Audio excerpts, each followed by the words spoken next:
क्या आपने कभी किसी प्रॉपर्टी को लेकर इतना बड़ा पॉलिटिकल और लीगल हंगामा देखा है? वक्फ अमेंडमेंट एक्ट 2025 को लेकर सुप्रीम कोर्ट में फिलहाल कुछ ऐसा ही हो रहा है। एक तरफ कुछ पॉलिटिकल लीडर्स और मुस्लिम ऑर्गेनाइजेशंस है जो कह रही है कि ये नया कानून उनके राइट्स को वायलेट करता है, और दूसरी तरफ कुछ लोग सुप्रीम कोर्ट में ये कह रहे हैं कि ये एक्ट बिल्कुल कॉन्स्टिट्यूशनल है और एक्चुअली जरूरी था ताकि मिसयूज रोका जा सके। जी हाँ, आपने सही सुना। इतने अपोजिशन के भीड़ में अब कुछ प्लीज इस एक्ट के फेवर में भी आई है। तो कौन है ये लोग और क्यों इन्होंने इस एक्ट से अग्री किया है, सब देखते हैं in this latest episode of law Chakra. तो हाल ही में सुप्रीम कोर्ट में इंटरवेंशन एप्लीकेशंस फाइल की गई है, लेकिन उन पिटिशंस के सपोर्ट में नहीं जो इस एक्ट को अनकॉन्स्टिट्यूशनल बोलती है, बल्कि वक्फ अमेंडमेंट एक्ट 2025 के फेवर में। यानी कि ये एक नए एंगल से लीगल लड़ाई और भी इंटरेस्टिंग बन गई है। तो सबसे पहले समझते हैं कि इंटरवेंशन एप्लीकेशन होता क्या है। ये एक ऐसी लीगल रिक्वेस्ट होती है जहां कोई व्यक्ति या ऑर्गेनाइजेशन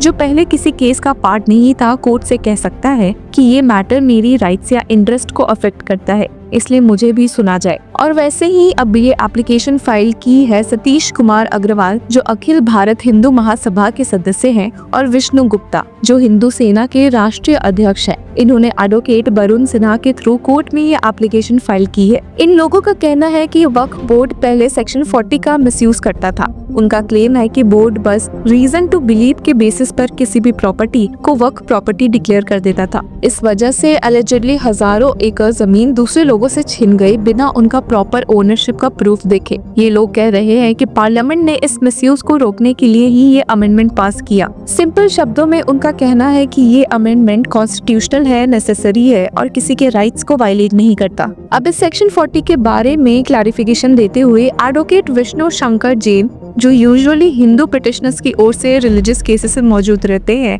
ने क्या कहा है, सुन लेते हैं। विष्णु जी,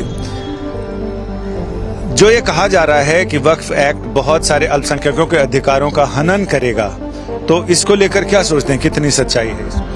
देखिए, टोटल झूठ है और भ्रम फैलाया जा रहा है। उसका कारण है, मैं आपसे सवाल पूछना चाहता हूं, जो व्यक्ति ये कह रहा है कि अधिकारों का हनन करेगा, वो मुझे बताए कि कौन से अधिकार का हनन हो रहा है। अगर सेक्शन 40 में ये लिखा हुआ था कि आप किसी भी संपत्ति को वक्फ संपत्ति घोषित कर सकते हैं और उसको प्रोस्पेक्टिव इफेक्ट से अगर रिपील किया गया है, तो क्या ये अधिकारों का हनन है?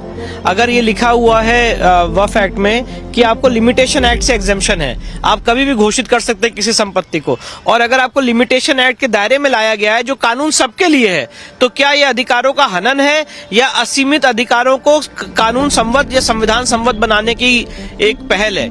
अगर ये लिखा हुआ था कि जो केंद्र सरकार के अधीन संपत्ति आती थी एडमिनिस्ट्रेशन ऑफ इवैक्यू प्रॉपर्टी एक्ट के तहत, वो सब वक्फ को दे दी गई थी और वापस केंद्र सरकार अपने अधीन ले रही है, तो क्या ये अधिकारों का हनन है या इसको संविधान के प्रोविजंस के अनुरूप बनाने की एक पहल है? क्या मैं आपसे पूछना चाहता हूं, जो वक्फ एक्ट में, इस प्रेजेंट वक्फ एक्ट में जो कानून आया है कि आप सरकारी संपत्ति को वक्फ संपत्ति घोषित नहीं कर सकते हैं, तो यह क्या किसी का अधिकार है? मैं पूछना चाहता हूं, जो लोग भ्रम फैला रहे हैं, ये मुझे बताएं कि सरकारी संपत्ति को, गवर्नमेंट प्रॉपर्टी को वक्फ संपत्ति घोषित करने का क्या कोई भी आदमी कह सकता है कि मेरा अधिकार है? मैं जैन समाज से आता हूं, हिंदू समाज से, क्रिश्चियन, सिख, क्या ये कह सकते हैं कि हम सरकारी संपत्ति को अपनी संपत्ति घोषित कर सकते हैं? क्या जो एएसआई के संरक्षण में इमारतें हैं, क्या वो सरकारी संपत्ति उसी को कहते हैं? उसकी सरकारी संपत्ति की परिभाषा क्या है? नहीं, सरकारी संपत्ति की परिभाषा ये है कि जो भी स्टेट गवर्नमेंट और सेंट्रल गवर्नमेंट या जो गवर्नमेंट की इंस्ट्रूमेंटैलिटीज, अलग अलग कॉर्पोरेशंस है, जो भी, और जो नगर निगम है, इन सब की जितनी भी एएसआई के संरक्षण में एएसआई के संरक्षण में जो संपत्ति है वो सरकारी संपत्ति नहीं होती है। सरकार is the custodian of that property. इसका ये मतलब होता है कि सरकार उसको संरक्षित करेगी कि ये जो फीचर्स हैं इसके इतने इंपॉर्टेंट है, नेशनल इंपॉर्टेंस के, कि एक एंटीक फीचर्स है, इसलिए सरकार उसको संरक्षित करती है। इसका मतलब नहीं होता कि सरकार इज द ओनर। तो ये जो भ्रम फैलाया जा रहा है कि एएसआई एक्ट को इंप्लीमेंट कर दिया गया, वक्फ एक्ट को खत्म कर दिया गया, ये गलत है। क्योंकि अगर एएसआई एक्ट भी लागू है, एएसआई एक्ट 1958, तो उसमें आपको अपनी पूजा इबादत करने की इजाजत है सेक्शन 16 और सेक्शन 18 में एक्ट के।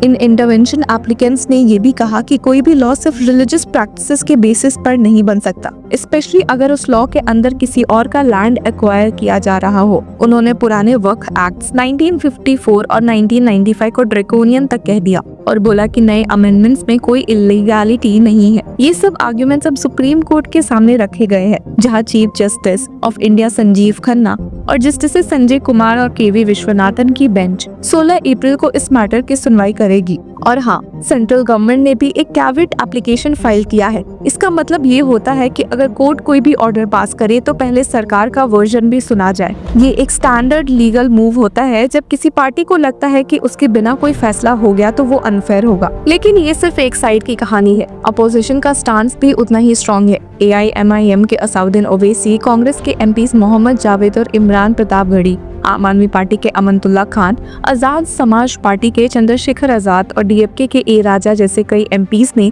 सुप्रीम कोर्ट का दरवाजा खटखटाया है। इनका कहना है कि ये अमेंडमेंट मुस्लिम कम्युनिटी के फंडामेंटल राइट्स को वायलेट करती है और माइनॉरिटी इंस्टीट्यूशंस पे डायरेक्ट अटैक है। All India Muslim personal law board ने भी अमेंडमेंट को आर्बिट्रेरी, डिस्क्रिमिनेटरी और एक्सक्लूजन पे बेस्ड बताया है। तो चलिए थोड़े डिटेल में समझते हैं कि वक्फ अमेंडमेंट बिल 2025 में क्या मेजर बदलाव किए गए हैं। सबसे पहले तो एग्जिस्टिंग लॉ का नाम ही बदल दिया गया है। अब इससे कहा जाएगा unified Waqf management empowerment efficiency and development act. नाम ही बताता है कि सरकार का फोकस मैनेजमेंट और ट्रांसपेरेंसी पे है। पहले किसी प्रॉपर्टी को वक्फ बाय यूज डिक्लेयर किया जा सकता था, मतलब अगर कोई जगह लंबे समय तक रिलीजियस पर्पसेस के लिए यूज होती थी तो उसे वक्फ माना जा सकता था। पर नए बिल के अंडर ये प्रोविजंस हटा दिए गए हैं। अब सिर्फ वही व्यक्ति वक्फ डिक्लेयर कर सकता है जो पिछले 5 साल से मुस्लिम हो और जिस प्रॉपर्टी का असली मालिक भी हो। इसके अलावा फैमिली वक्फ अलाल औलाद के रूल्स भी टाइटन किए गए हैं। ये इंश्योर किया गया है कि किसी भी फीमेल हेयर के इनहेरिटेंस राइट्स डिनाई ना किए जाए। वक्फ काउंसिल का स्ट्रक्चर भी बदला गया है। अब काउंसिल में 2 नॉन मुस्लिम मेंबर्स होना कंपलसरी है और मुस्लिम मेंबर्स में से कम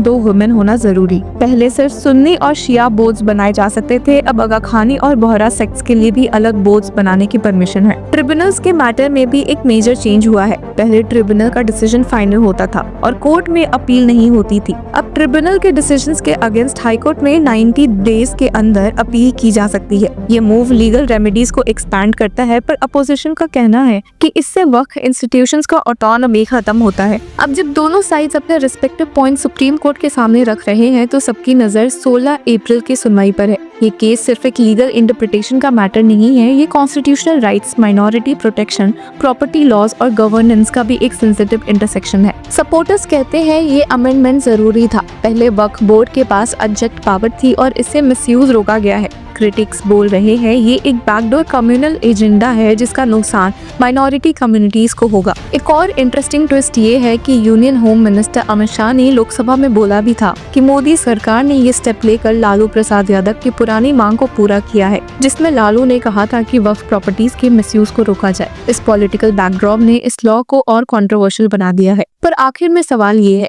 क्या ये अमेंडमेंट कॉन्स्टिट्यूशनल है? क्या ये बैलेंस बनाता है पब्लिक इंटरेस्ट और रिलीजियस फ्रीडम के बीच, या फिर ये एक तरफा इंटरफेरेंस है? कमेंट सेक्शन में अपनी राय जरूर दे और तब तक के लिए कीप फॉलोइंग लॉ चतरा।